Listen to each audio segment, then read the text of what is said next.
വയനാട് കൽപ്പറ്റയിലെ ജ്വല്ലറിയിൽ പട്ടാപ്പകൽ മോഷണം. കൽപ്പറ്റ ചുങ്കം ജംഗ്ഷനിലെ ജ്വല്ലറിയിൽ നിന്നാണ് രണ്ടംഗ സംഘം 4 പവൻ സ്വർണം കവർന്നത്.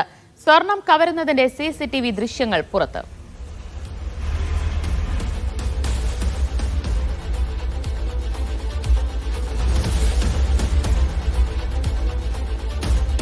ഫൈസൽ നെടുമ്പാല വിവരങ്ങൾ നൽകും. ഫൈസൽ, ഇതിൽ മാസ്ക് ധരിച്ചിട്ടാണ് ഈ മോഷ്ടാക്കൾ എത്തിയിട്ടുള്ളത്. അതുകൊണ്ട് തന്നെ ഇവരെ തിരിച്ചറിയുക പ്രയാസമാണോ? എന്താണ് വിവരങ്ങൾ?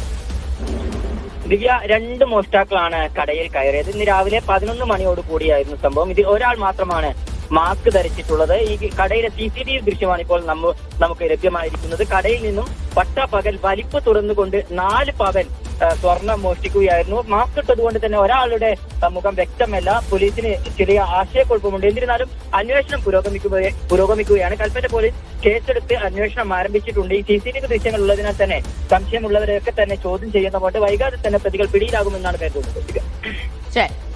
ഫൈസൽ നെടുമ്പാലയാണ് വിവരങ്ങൾ.